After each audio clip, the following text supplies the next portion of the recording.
putain, vous êtes qui? Je suis où? Oh, oh, oh, oh. On se calme, Ben, de retour d'expérience. Qu'est-ce que vous voulez? Ce que je veux des infos. Mais des infos sur qui? Pas sur qui. Sur quoi? Je comprends rien à ce que vous racontez. Tu travailles avec la Chine? Avec Zhaiyun? Je veux savoir ce qu'il prépare. Comment ça, ce qu'il prépare? Il balance plein de nouvelles technos ces derniers mois, des coms, nouvelle génération. Et je veux que tu me dises ce que tu sais. Mais pourquoi je vous parlerai de quoi que ce soit d'abord? Parce que si tu le fais pas, cette nuit va très mal se terminer pour toi. Attendez. Moi je veux pas d'emmerde, hein. Je suis juste un petit créateur de contenu, on m'envoie du matos et je le teste et c'est tout. Hein. C'est quoi le nom de code Molus G200? C'est un éclairage bicolore de toute petite taille, ça balance 200 watts et ça prend pas de place. Et ça sert à quoi? À éclairer des scènes, à faire de la fiction dans des petites pièces très exiguës comme ici en fait. L'intérêt c'est que ça prend très peu de place, c'est qu'on peut le coller contre un mur, contre un plafond, dans un véhicule, et puis à transporter c'est beaucoup plus simple parce que c'est minuscule, donc en termes de gain de place et de productivité c'est top. Et ça sort quand au juste? Je crois que c'est déjà sorti en fait, mais vous faites pas tout ça juste pour un éclairage cob quand même?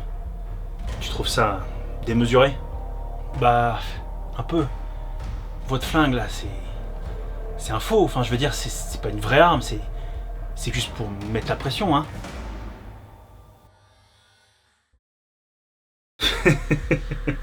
Bien sûr, je me fous de ta gueule. Ça, c'est un pistolet à billes de Airsoft que j'ai piqué à mon fils. Oh putain, mais vous m'avez fait super peur. J'ai cru que j'allais y passer, mais vous auriez pu attendre juste que je sorte ma vidéo et puis vous auriez eu toutes les infos sans avoir besoin de me menacer. Mais non, tu vas pas y passer. Par contre, tu vas rester ici, au cas où. Combien de temps? S'il vous plaît, personne s'intéresse à moi, je suis personne, vous n'êtes pas obligé de me garder ici. T'as peut-être raison, je suis sans doute pas obligé de te garder.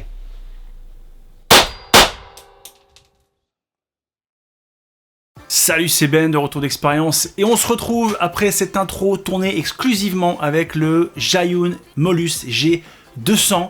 Et pour ceux qui se posent la question, oui, je suis toujours en vie, parce que le mec tire super mal et que je cicatrise super bien. L'idée de cette intro, c'était à la fois de me marrer et de prendre du plaisir à faire un truc qui change un petit peu, mais c'était surtout de tester cet éclairage LED dans des conditions complexes, puisque c'est un éclairage de petite taille, et tout l'intérêt de cet éclairage, c'est de pouvoir le mettre dans des endroits exigus. Donc là, en étant à tourner dans ce petit atelier, j'avais une petite hauteur sous plafond, peu de place pour circuler, une réverbération du son, bref, je me suis mis plein de difficultés, et ça rend pas mal.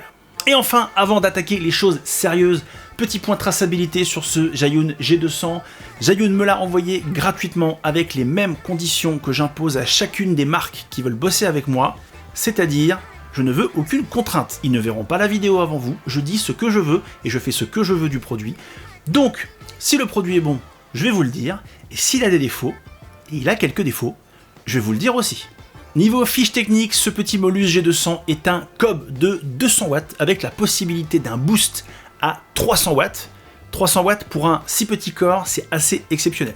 On est sur un éclairage bicolore qui va de 2500 à 6700 degrés Kelvin avec un CRI supérieur à 95. Le CRI, c'est l'échelle de calcul de la qualité de la lumière. Maintenant, soyons honnêtes, aujourd'hui, en 2024, ça devient très difficile de trouver des lumières, toutes marques confondues, avec un CRI inférieur à 95.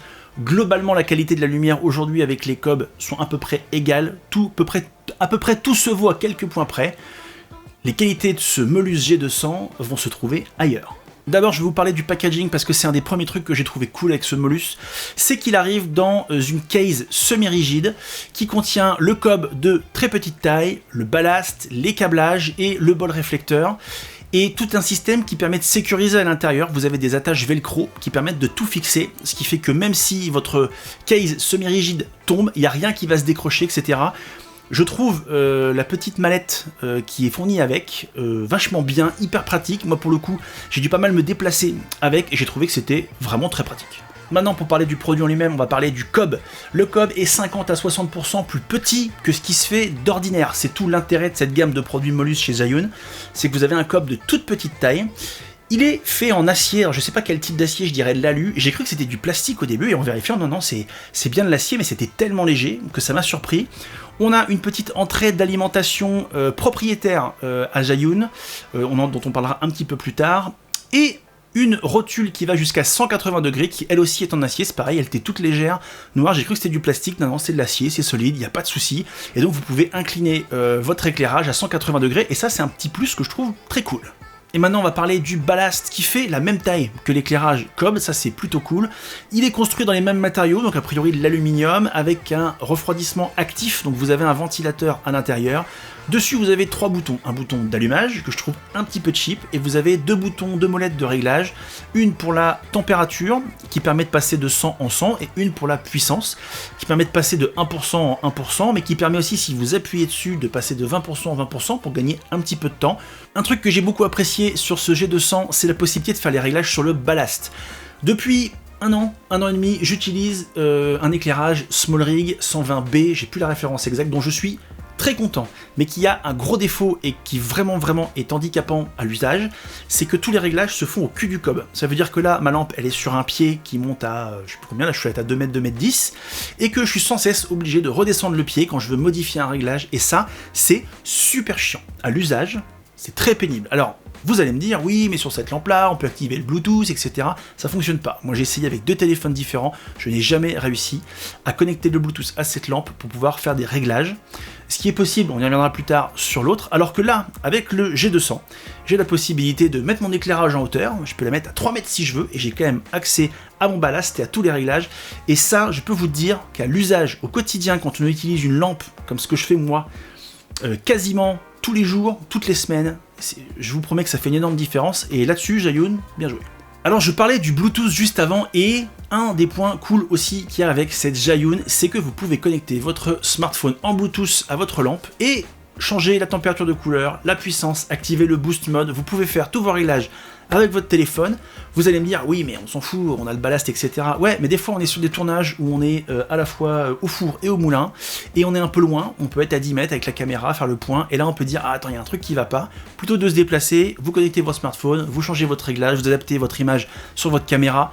Ça n'a que des avantages, c'est le genre de petit plus qu'on aime. Au niveau de la monture, on n'est pas sur une monture propriétaire, et ça c'est vraiment très cool, on est sur une monture Bowens universelle, qui vous permet de mettre tous les modeleurs, tous les diffuseurs du marché en monture Bowens dessus, et ça c'est top. Et enfin, niveau bruit, parce que c'est un point crucial dans l'éclairage, au-delà de la puissance et de la qualité de la lumière, est-ce que le Cobb fait du bruit ? Alors quand j'ai fait le tournage de l'intro, je l'ai pas mis à plus de 20%, j'ai pas eu besoin de pousser, de dimmer plus que 20%, mais à 20%, je ne l'ai pas entendu. Je l'ai testé récemment juste pour voir le bruit, je l'ai monté à 100%, j'ai laissé tourner pendant 10 minutes, il y a un léger bruit de ventilation, mais qui pour moi reste très acceptable. Alors évidemment, si vous faites une prise de son externe, mettez pas votre micro juste à côté, ou du ballast, ou du Cobb. Mais ça va de soi. S'il est éloigné d'1 mètre, vous n'entendrez pas la ventilation. Je trouve que globalement c'est plutôt réussi. On est sur un éclairage qui fait un tout petit peu de bruit, mais c'est très largement acceptable. Et en parlant de cette intro, je vous mets le petit débrief à chaud que j'ai fait sur place pour vous expliquer la configuration, comment j'ai utilisé le Molus, et on se retrouve juste après. Et maintenant les coulisses de cette petite intro. Donc vous aviez ici le petit trépied, puisque quand on est un one-man band, il faut se débrouiller comme on peut. Et donc la Molus dont je vous parle, qui est ici, effectivement vous avez vu, la pièce est super exiguë, c'est un petit atelier de jardin qui fait une dizaine de mètres carrés, et donc j'ai placé un système là comme j'ai pu, n'ayant pas de gueuse, je l'ai harnaché comme j'ai pu pour qu'elle ne bouge pas, parce que j'avais pas de contrepoids à mettre derrière, et donc elle est reliée en électrique juste derrière là-bas par le fil qui est là, qu'on voit pas du tout dans la vidéo, et donc là vous avez le ballast qui permet de contrôler la puissance et le nombre de degrés Kelvin, hop, qui va jusque là, et la Molus elle est là. Et quand on voit la taille que c'est-à-dire qu'avec un plus gros équipement, je n'aurais pas pu faire ça, ou en tout cas j'en aurais carrément plus. Donc là vous avez la Molus, et j'ai fait le choix de le mettre avec une lanterne et une jupe qui est ici, et vers la fin, la partie où je tire sur moi-même, j'ai enlevé une partie de la jupe pour rajouter un petit peu de luminosité, mais j'ai fait ce choix là. J'ai hésité avec une softbox, avec un nid d'abeille, et je me suis dit que je voulais essayer quelque chose de nouveau.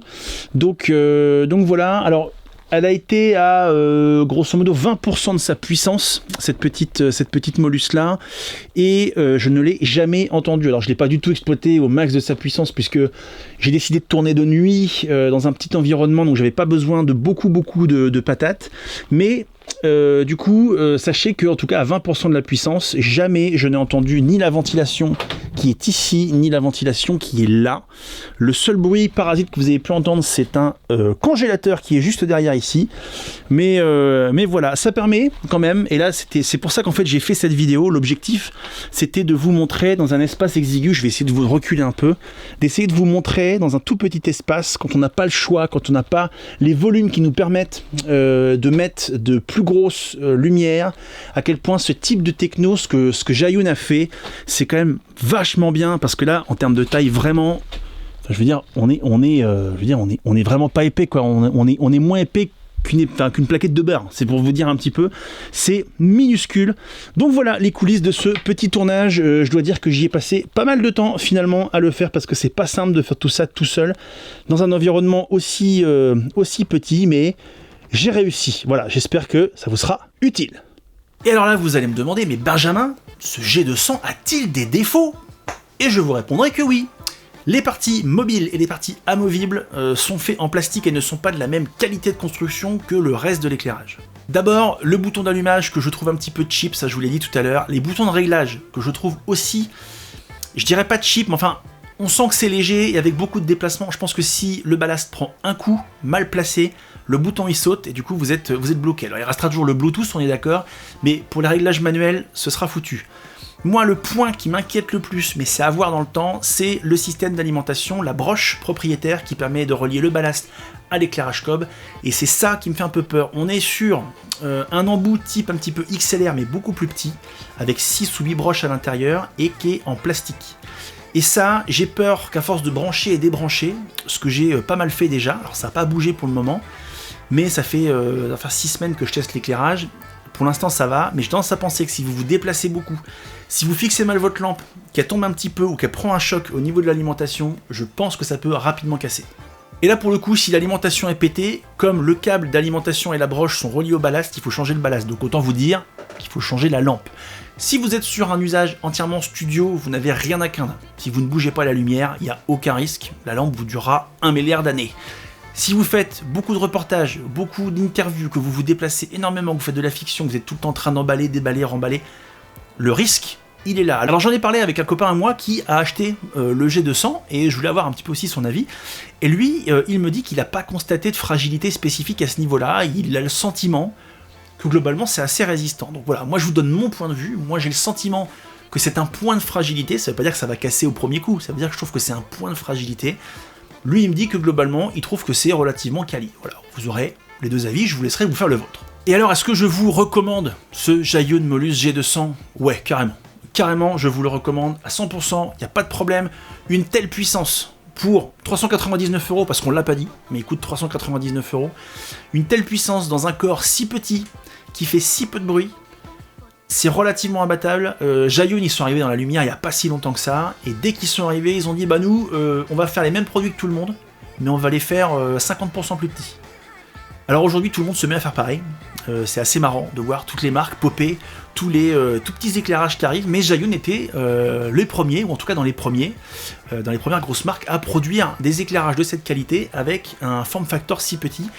Pour le coup, que je trouve extrêmement utile quand vous bossez dans des petites pièces exiguës. Vous allez me dire, mais c'est pas le cas de toutes les prestations, de toutes les fictions, etc. C'est vrai, mais le jour où vous vous retrouvez contraint, et ben là, vous pourriez ne pas tourner, ou alors dans des conditions absolument horribles, parce que vous n'avez pas la place de mettre votre éclairage. Ça peut paraître pas grand-chose, hein, parce que finalement, vous gagnez quoi, 20 cm par rapport à un cob classique. Je vous jure que sur un plafond qui est bas, 20 cm, c'est énorme.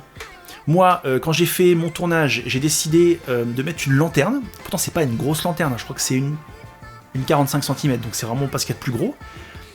20 cm de plus, je pouvais pas tourner correctement, parce que du coup là, j'étais accroupi et assis, selon la scène, et du coup, avec la lanterne et la jupe qui était autour, 20 cm de plus, la jupe, elle m'arrivait là. Donc je ne pouvais pas travailler, je pouvais pas faire mes images, et en fait, en récupérant ces 20 cm au niveau du plafond, et ben pour moi ça a tout changé. D'ailleurs c'était le but de cette contrainte et de tourner là-bas, c'était de me mettre dans la panade pour voir ce que ça donnait, et pour le coup le G200 s'en tire très bien, donc je vous le recommande vivement.